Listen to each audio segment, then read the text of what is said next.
Hello. Today we're going to be talking about other functional groups that can be attached to a carbon backbone. And some of these I'm going to expect you to be able to name. Some of these I'm just going to ask you to identify. So that'll become clear as we move through the presentation today.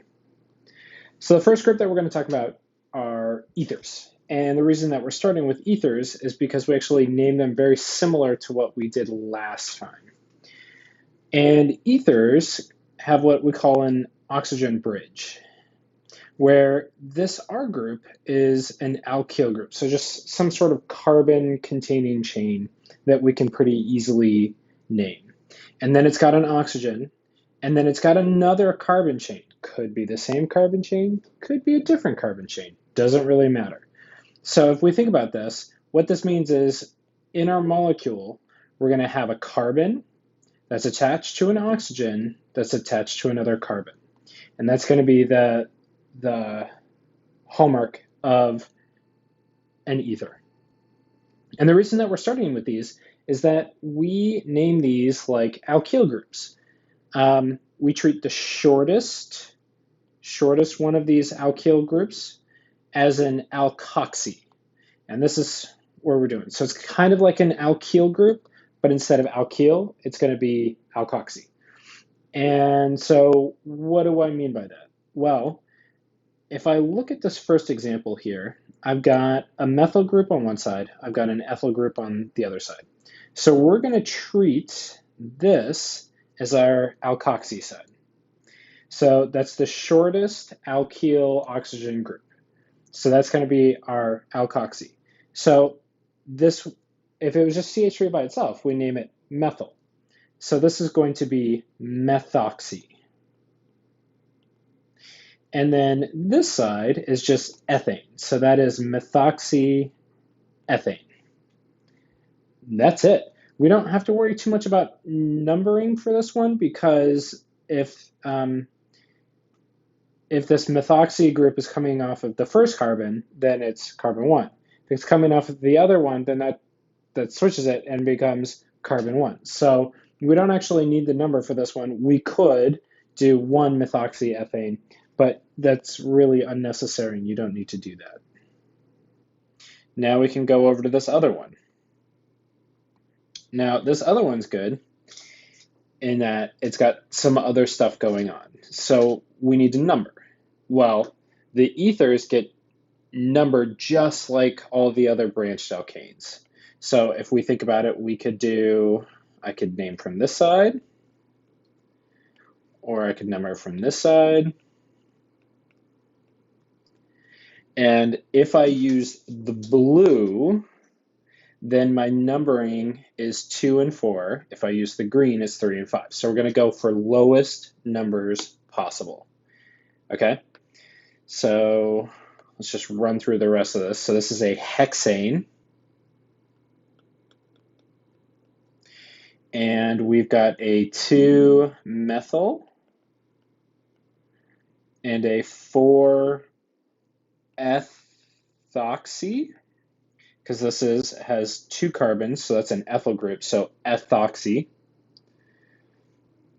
And then we're going to put them in alphabetical. So ethoxy is going to come before methyl. So it's going to be 4-ethoxy, 2-methyl hexane. Okay, and that should not be there. Just going to be methyl hexane. Okay, so that's naming and identifying ethers. Next one, alcohols. So we're familiar with ethanol, which is the drug in alcoholic beverages that we talk about. Okay, ethanol is an alcohol. Alcohols have something a little bit different. Okay, so we need to find the longest chain that includes the carbon the hydroxyl is attached to. Okay, so the hydroxyl group has to be part of the chain. And then we replace the ane of the alkane with anol. See, like ethanol. So that's ethane gets replaced to ethanol. And then we number the chain so that the end that gives the OH attached to the carbon with the lowest number. So that's what we're shooting for. We want the carbon that the alcohol group, which is also called a hydroxyl group, which is OH, okay, that hydroxyl group, the carbon that the hydroxyl group is attached to needs to have the lowest number possible. All right, so if I look at this one, I could do blue or green. Okay, and with the green numbering, we're going to get a lower number on the carbon that the hydroxyl group is attached to. So this is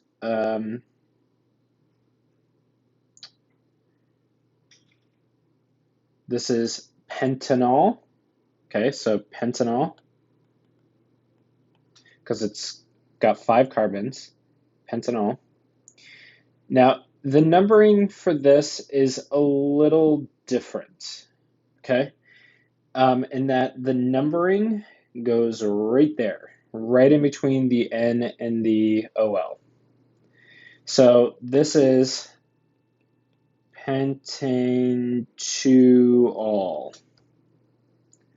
okay? All right, so why don't you try this other one and see if you can do it. All right, so we're going to number so that the hydroxyl group gets the lowest number possible. So that's going to be a 1, 2, 3, 4, 5, 6. So this is going to be a hexanol. And our 2 is going to go right in there. We also have a trichloro, right? 1, 2, 3. And then dimethyl. So the trichloro is going to go first. And that's 1, 1, 1. Trichloro. And then the dimethyl is a 3, 3. Dimethyl. And then that's going to be hex and 2 all. Okay, so that's naming alcohols. All right, carboxylic acids.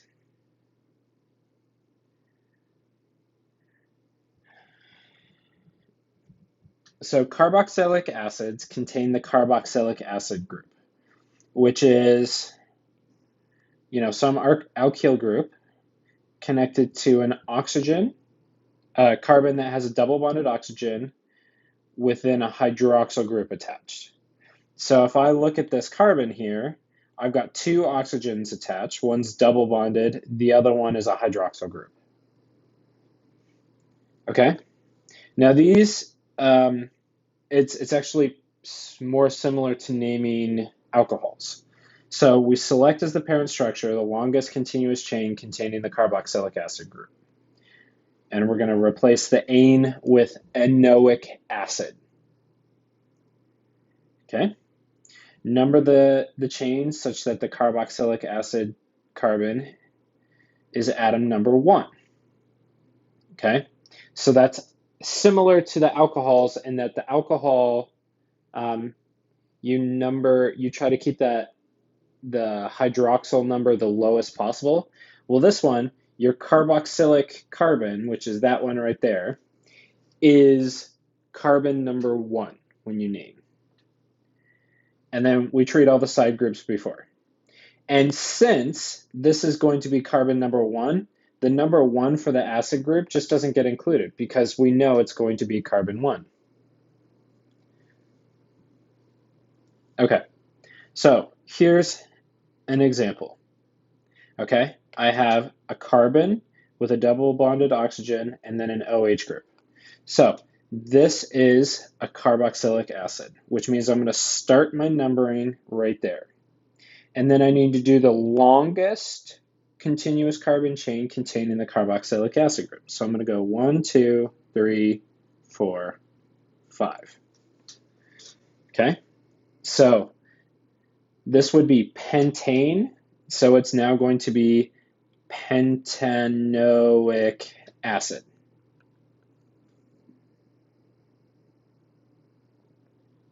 Okay, so this is going to be 2-ethyl pentanoic acid. All right. Well, what about this one? Okay, this is also a carboxylic acid, so a carbon double bonded to the oxygen with a hydroxyl group coming off. Okay, it's attached to one more carbon. All right, so we're going to do 1, 2 as our numbering. And this is a trifluoro, right? So 2, 2, 2, trifluoro ethanoic acid. Okay. Now, some of you might remember this acid, which we have used a lot. This we call acetic acid, which is a common name. Okay? That's a common name. The correct name for this would be ethanoic acid, right? Because it's 2 carbons long, so ethanoic acid. So that's something that you want to just be a little cautious about.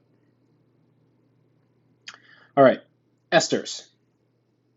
Esters look a lot like carboxylic acids, except for, so carboxylic acid has a C double bond O and then an OH group.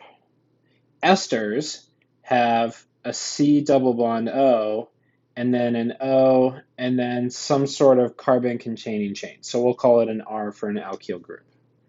Okay, so instead of, the difference really is here, right? And carboxylic acid has a hydrogen there, and ester has more carbons attached. All right, so locate the carboxylic acid portion of the molecule and name as you would a carboxylic acid. Replace the anoic acid with O8, and then carbon atom 1 is always the carbonyl. That's just naming like we did the carboxylic acids. Now this is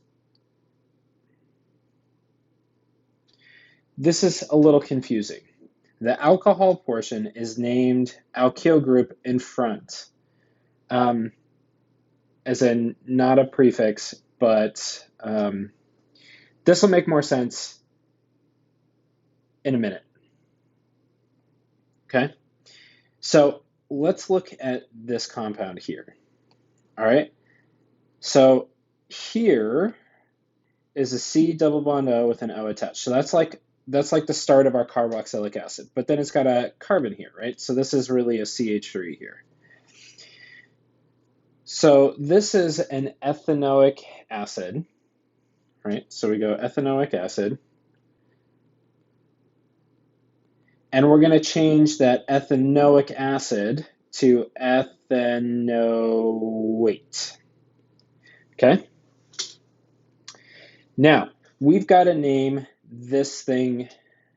And so this is going to be methyl ethanoate. And the reason that the terminology for this is a little bit weird is the way that these things are generally made. So let's take a look at that methyl ethanoate. You would start with a carboxylic acid and you would react it with an alcohol. Like here we have methanol, okay? And so the two electrons from that alcohol can come in and try to form a bond with this carbon. And so that carbon would have too many things attached. So two electrons on the double bond would go up to the oxygen. So now we make an intermediate thing where we have this, which has a negative charge.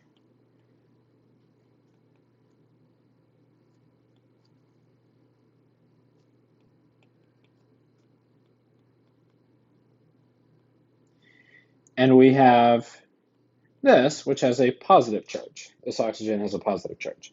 All right, then we shuffle protons around.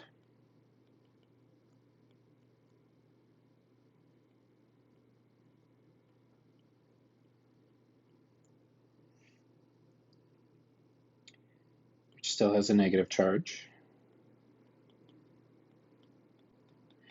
Now, the hydrogen that was here gets shuffled over to here. And the exact mechanism for this isn't really that important. We'll talk more about this reaction later. Now, those electrons can close back down, and those electrons go onto that oxygen, which means that we make here's our ester. And then we also make water. Okay, so here's the deal. The reason that they say the alcohol portion, so this is the portion that used to be the alcohol. So really what you're looking at here is you're looking at the thing that's attached to this oxygen. Okay, the carbon branch that's attached to that oxygen. And you should always be able to identify that one pretty easily. Okay? All right, so let's take a look at the second one. So here is my carboxylic acid group, and I have an ethyl group attached. Okay, and this is 1, 2, 3, 4 carbons long. So that makes this a butanoic acid, which will turn into butanoate. Okay, now the other ones alphabetically as normal, so chloro is going to go before methyl, but then the ethyl has to go first. Okay, so this is going to be ethyl, 3 chloro, 2 dimethyl butanoate. Okay? All right.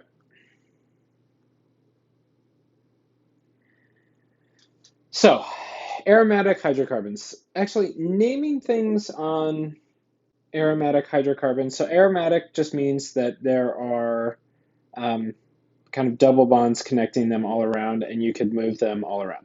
We're gonna do one, which is the benzene group, which is C6,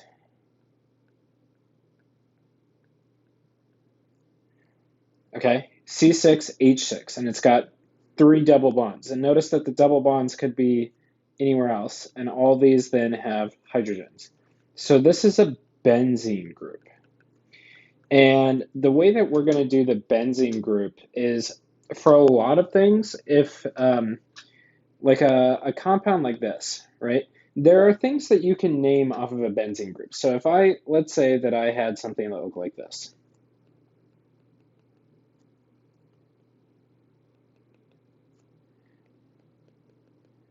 Okay, that's all of the functional groups are off of the benzene. We're not going to do anything like that. Okay, we're just not. What we're going to do is we're going to use benzene as a benzyl group. Okay, so you would name it exactly as you would any other alkyl group. So if I look at my numbering, oh, this is an alcohol. Okay, so that means that this carbon has to have the lowest number possible, which means we have to start numbering from this side. Okay, and this is then an octanol.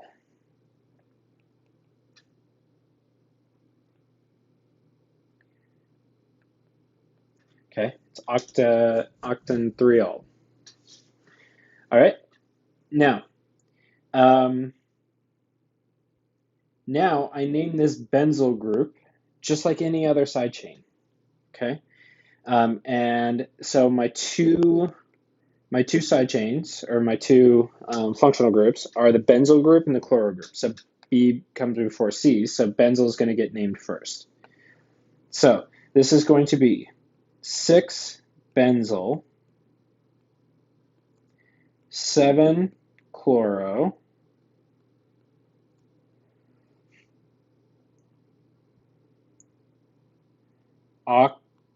octantriol. Okay, so that's benzene. That's benzyl group. All right, now we're going to talk about three side chains that I'm expecting you to be able to identify. Identify and tell me what they are, but not necessarily name them because the naming gets a little complicated. Okay, one of them is a ketone.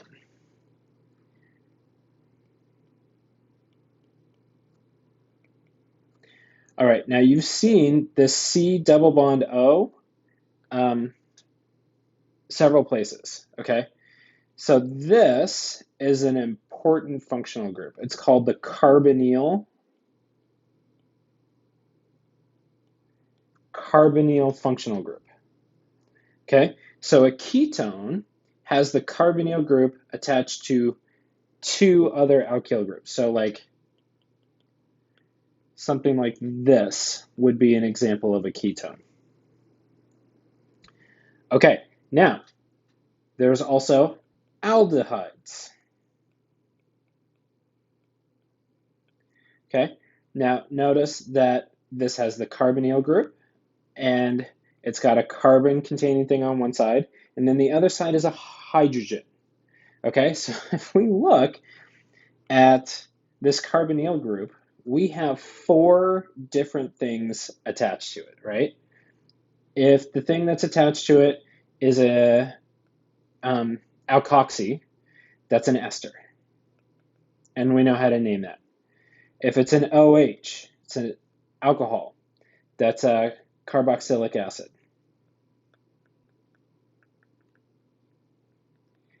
If it's another carbon-containing group, that's a ketone. And if it's an H, it's an aldehyde. All right, we're not going to worry about naming the ketones or the aldehydes. Nothing on this page we're going to name. You just need to be able to identify it. Now, the other thing is an amine, which is a nitrogen attached to some number of carbons. Okay? Now, the thing that's a little tricky about these is you could have it attached to 4 carbon-containing things. It would have a positive charge, but it's possible. You could have it attached to 3 things. You could have it attached to 2 things. Oh, sorry, actually, there would be a hydrogen here then. 2 carbons and 1 hydrogen. You could have it attached to 2 hydrogens and 1 carbon containing thing. These are all examples of amines. So anything that has nitrogen in it, you should be thinking amine, unless it's an amide, okay? And in an amide, we have a carbonyl group, and then we have an amine attached to it, okay? So I can add that up here to my list of other things.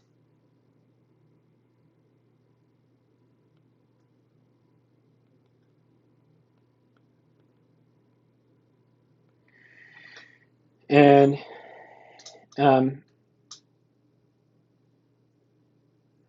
amides are really important because amides are what your proteins are made out of, right? So you take your amino acids, which have an amine and a carboxylic acid, and you put them together and you make amides. Okay, so the backbone of all your proteins in your body are amides. All right, so let's do this last one here. Okay. Um, See if you can do it. Why don't you pause? I'm actually going to change. No, I'll leave it just as it is. So give it a try, see how it is. All right. So I've got this propoxy coming off on the side, right? This is 1, 2, 3, so that's propane. So that's propoxy. Okay. I also have the carboxylic acid functional group, and that one kind of takes over, right? So I have to start numbering through that and go through the longest carbon chain, which is 1, 2, 3, 4, 5. Okay? So this is a pentanoic acid.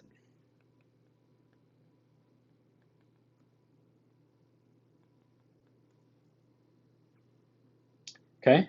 I also have this ethyl side chain and this bromo side chain. So I'm going to put them all together alphabetically. Okay? So this is 4 bromo, 2 ethyl, 3 propoxy, pentanoic acid. Bam! So good. And that's, oh, one more thing. One more thing before we go. And that is, we're going to talk about optical isomers. So they're called optical isomers because they actually like bend light differently. And this is like really, really complicated stuff. We're going to give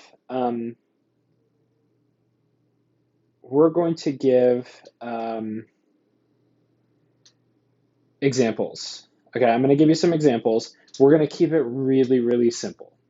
All right. And so for optical isomers, all the connectivity is the same, but the orientation in 3D space is different. Okay. So let's take an example.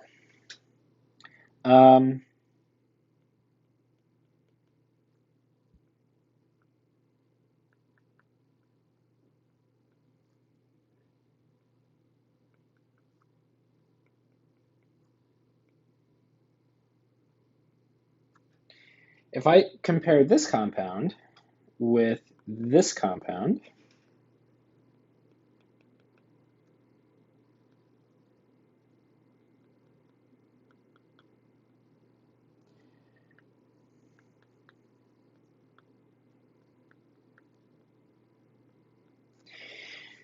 these are actually two different compounds, okay? Two different compounds.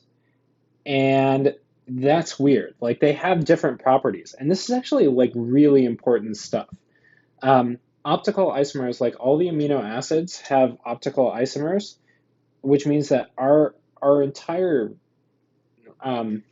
like everything that we're built with, all the pieces that humans are built with, have optical isomers. And so it's really important stuff. I'm just kind of introducing it to you right now. I want you to be able to identify where we might find one of these optical isomers. So I'm going to expect you to be able to identify a place where you might have an optical isomer. By the way, an optical isomer is called an enantiomer. So I'm going to expect you to be able to identify where this might happen. And this happens at a carbon with 4 different things attached to it. And that kind of carbon is called an asymmetric carbon. Okay, so here we have a methyl group, we have an alcohol, a hydroxyl group, we have a hydrogen, and we have a fluorine.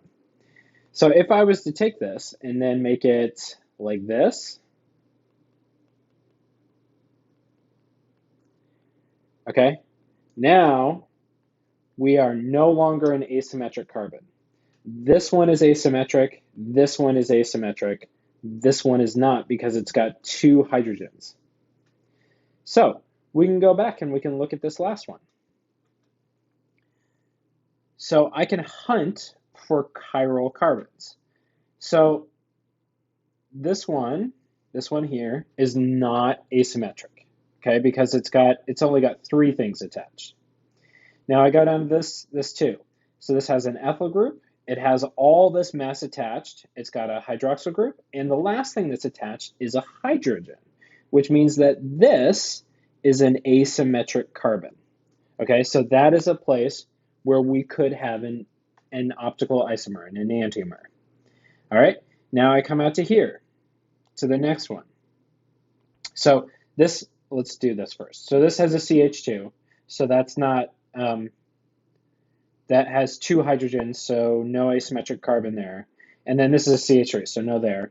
Now this one has the propoxy. It has all this stuff here. It's got all this stuff here, and a hydrogen. So this is also an asymmetric carbon. And then the last one, the bromine, okay? The carbon with the bromine attached. So it's got a bromine attached, it's got a methyl group attached, and then it's got all this nonsense attached, and it has a hydrogen attached. So this is also a chiral center. So you have to just look through the molecule bit by bit to look for carbons that have 4 different things attached. Okay? And that is it for today.